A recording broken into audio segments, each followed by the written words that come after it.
அஸ்ஸலாமு அலைக்கும் வரஹ்மத்துல்லாஹி வபரகாத்துஹு.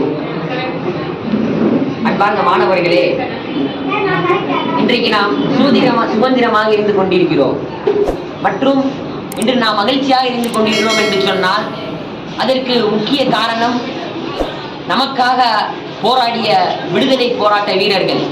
அன்பார்ந்தவர்களே, அப்படிப்பட்ட விடுதலை போராட்ட வீரர்களிலே முக்கியமானவர்களுள் இருவர்களான இவர்களை சகோதரர்கள் என்று சொல்லலாம். அன்பார்ந்தவர்களே, யார் இந்த மருது பிரதர்ஸ்? யார் இந்த மருது சகோதரர்கள்? ஆங்கிலேயர்கள் இந்த நாட்டிற்கு வந்த பொழுது தமிழர்களை பார்த்து சொன்னாங்க, தமிழர்கள் மிக கீழ்த்தரமானவங்க, அவங்கள சுலபமா நம்ம கால் கடியில கொண்டு வந்துடலாம் அப்படிங்கிற எண்ணம் ஆங்கிலேயருக்கு இருந்துச்சு. ஆனா இப்படிப்பட்ட எண்ணம் அவர்களுக்கு இருந்தாலும் கூட தமிழர்களிலேயே 2 நபர்களை பார்த்து ஆங்கிலேயர்கள் கதி கலங்கினார்கள், பயந்து போனார்கள். அப்படிப்பட்ட மனிதர்கள் தான் மருது சகோதரர்கள். பார்த்தவர்களே, ஆங்கிலேயனுடைய உள்ளத்திலேயே கடுமையான பயத்தை உண்டாக்கிய மருது சகோதரர்கள் எப்படிப்பட்டவர்கள் என்று சொன்னால், விருதுநகர் மாவட்டத்திலே முக்குளம் என்னும் ஒரு கிராமத்திலே பழனியப்பன் மற்றும் பொன்னத்தாள் ஆகிய தம்பதிகளுக்கு 1748ஆம் ஆண்டு பெரிய மருது பிறக்கிறார். அதைத் தொடர்ந்து 5 வருடம் கழித்து 1753ஆம் ஆண்டு சின்ன மருது பிறக்கிறார். பெரிய மருது நிறத்தால் வெள்ளையாக இருந்ததால் அவருக்கு வெள்ளை மருது பெயர் என்று அழைக்கப்பட்டது. அதே போன்று சின்ன மருது பெரிய மருதை காட்டிலும் உயரத்தில் குறைவாக இருந்ததால் இளம் மருது, அதாவது சின்ன மருது என்று அழைக்கப்பட்டது. அப்பொழுது ஒரு கிராமத்திலே இவர்கள் வாழ்ந்து வருகிறார்கள். ஆரம்பமாக அவர்கள் சிவகங்கை சீமை முத்துவடுகநாதனுடைய அரண்மனையிலே சேவகர்களாக, பணியாளர்களாக ஃபர்ஸ்ட் போறாங்க. பணியாளர்களாக போனவர்கள் தான் இன்றைய வரலாற்றிலே குறிப்பிடத்தக்கவர்கள். பார்த்தவர்களே, அப்படி அரண்மனையிலே ஒரு சேவகர்களாக போய் சேர்ந்து பணியாற்றுகிறார்கள். பணியாற்றி படையினுடைய தளபதி ஆறாங்க. அது மட்டுமல்ல, தன்னுடைய வீரத்தை நிரூபித்து முத்துவடுகநாதர் அவர் பெரிய பொறுப்புகளை இந்த மருது சகோதரர்களுக்கு கொடுக்கிறார்கள். அப்படி என்று சொன்னால் தன்னுடைய நேர்மை எந்த அளவுக்கு இருந்திருக்கும் என்பதை நாம் சற்று சிந்திக்க வேண்டும் மாணவர்களே. ஆக இப்படி சிறிது காலம் அந்த அரண்மனையிலே பணியாற்றுகிறார்கள். இந்த தமிழ்நாட்டிற்காக, இந்த தமிழ்நாட்டினுடைய விடுதலைக்காக, இந்த இந்தியாவுடைய விடுதலைக்காக கடுமையாக பல போர்களை கலந்து கொள்கிறார்கள். அப்பொழுது சிறிது காலத்திலே முத்துவடுகநாதர் ஒரு போரிலே கொலை செய்யப்படுகிறார். அப்பொழுது ஆங்கிலேயர்களிலே ஒரு நபர் ஜோசப் ஸ்மித் எனக்கூடிய ஒரு தலைமையிலே ஒரு படை தமிழ்நாட்டிற்குள் நுழைகிறது. தமிழ்நாட்டிற்குள் நுழைந்த உடனே முதலடியாக ராமநாதபுரத்தை கைப்பற்றியது. அடுத்த பிளான் அவர்களுடைய அடுத்த நோக்கம் சிவகங்கையின் மீது போர் தொடுக்கக்கூடிய அந்த எண்ணம் அவர்களிடத்திலே தோன்றியது. அன்பார்ந்தவர்களே, அப்பொழுது சிவகங்கையின் மீது போர் தொடுக்கிறார்கள் ஆங்கிலேயர்கள். அப்பொழுது முத்துவடுகநாதனுடைய மனைவியான வேலுநாச்சியார் ஆகிய அவர்களுடைய குழந்தைகள் எல்லாம் தப்பி ஓடுகிறார்கள். ஓடி ஒரு காட்டிற்குள்ளே மறைந்து வாழ்ந்து கொண்டிருக்கிறார்கள்.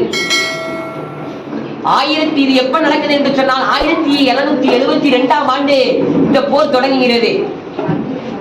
இப்படி ஓடி மறைந்த வேலுநாச்சியாரை 1779ஆம் ஆண்டு மறைந்து வாழ்ந்த மருது சகோதரர்கள் தன்னுடைய கிளர்ச்சி, தன்னுடைய போராட்டத்தை தொடங்குகிறார்கள்.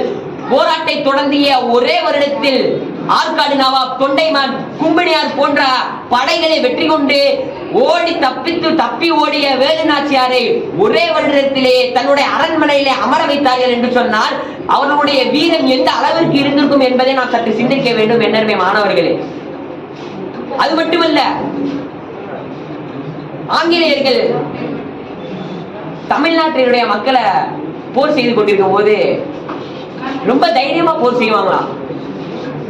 ஆங்கிலேயருக்கு தமிழர்களை பார்த்து ரொம்ப குறைவான எண்ணம் தானே, ஈஸியா இவங்களை அடிச்சிடலாம், சுலபமா இவங்களை வெட்டலாம் அப்படிங்கிற எண்ணத்துல பயமே இல்லாம போர் தொடுத்துக்கிட்டு இருப்பாங்க. அப்ப ஒரு படை வருமா, அந்த படையினுடைய பெயர் எரிப்படை என்று அழைக்கப்படுகிறது. எரிப்படையை கண்டாலே ஆங்கிலேயர்கள் விரண்டு ஓடுவார்கள். காரணம், அந்த எரிப்படையிலே தலைமையாக நிற்பது பெரிய மருது. அந்த எரிப்படையினுடைய வேலைதான் என்ன அப்படின்னு கேட்டீங்கன்னா, தமிழர்களுடைய அந்த கலைகளிலே வளரிக்கலை என்கிற ஒரு கலை இருக்கிறது. அன்பார்ந்தவர்களே, பெரியவரது வலது கையிலே வளரிய வீசினார் என்று சொன்னால் எதிர்ப்படையில் இருக்கக்கூடிய தலையை வெட்டி அவருடைய இடது கையிலே வளரி அந்த கத்தி கையில வருமா? அந்த அளவிற்கு அவர்களுடைய வீரம் இருந்தது.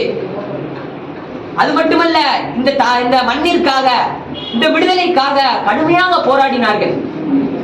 ஆங்கிலேயர்களுடைய ஆணவ வேரை அடியோடு புடுங்கணும் என்ற நோக்கத்தை அவர்கள் மனதிலே ஏற்றுக்கொண்டு அவர்களுடைய பல போர்களிலே அவர்கள் கலந்து கொண்டார்கள். அது மட்டுமல்லாமல் பல போர்களிலே வெற்றி கொண்டார்கள். கடைசி அவர்கள் கலந்து கொண்ட ஒரு போர் 150 நாள் தொடர்ந்து நடக்குது. ஆங்கிலேயர்களுக்கு தமிழர்களை வீழ்த்த வழி இல்லை. என்ன செய்யறாங்கன்னா, பின்புறமா மருது சகோதரர்களை பிடிச்சி இழுத்துட்டு வராங்க. திருப்பத்தூர் கோட்டையில தூக்கு மேடைக்கு மருது சகோதரர்களை இழுத்துட்டு வராங்க. இழுத்துட்டு வரும்போது அவர்களுடைய உடம்பிலே எந்த ஒரு பயமும் இல்லை, அசால்ட்டா போறாங்க. தூக்கு மேடைக்கு அசால்ட்டா போறாங்க. அந்த நேரத்திலே அவர்கள் ஆங்கிலேயர்களிடத்திலே ஒரு கோரிக்கை வைக்கிறார்கள். நாங்கள் இந்த மண்ணிற்காக போராடக்கூடிய வீரர்கள், இந்த மண்ணின் விடுதலைக்காக போராடக்கூடிய நபர்கள், எங்களை தூக்கு போடுவதில் எங்களுக்கு ஒன்றுமில்லை, எங்களுக்கு பயமில்லை. ஆனால் இந்த பச்சிலை குழந்தைகள், இங்கு வாழும் தமிழர்களை நீங்கள் ஒன்றும் பண்ணக்கூடாது, எங்களை போன்ற வீரர்களை இதை போன்று நீங்கள் தூக்கில் போடக்கூடாது என்று கோரிக்கை வைத்தார்கள். ஆனால் ஆங்கிலேயர்கள் தன்னுடைய புத்தியை காமிக்க ஆரம்பித்தார்கள். அப்படி அதற்கு மாற்றமாக மருது சகோதரர்களை போன்ற பல வீரர்களை தூக்கிலே போட்டார்கள். இன்னும் இந்த தமிழ்நாட்டினுடைய மக்களை பல நாடுகளுக்கு நாடு கடத்தினார்கள். அப்ப இந்த விஷயத்தில் இருந்து நாம் புரிந்து கொள்ளக்கூடிய விஷயம், கடைசி நேரத்திலும் கூட அவர்களுடைய எண்ணம் இந்த தமிழ் மக்களுக்காக இருந்தது, இந்த மக்களின் விடுதலைக்காக இருந்தது. அன்பார்ந்தவர்களே, அப்படிப்பட்ட இந்த போராட்ட வீரர்கள், விடுதலைக்காக போராடிய வீரர்களை நாம் குறிப்பாக அறிந்திருக்க வேண்டும் என்று என்னுடைய உரையை முடித்துக் கொள்கிறேன். அஸ்ஸலாமு அலைக்கும் வரஹ்மத்துல்லாஹி வபரகாத்துஹு.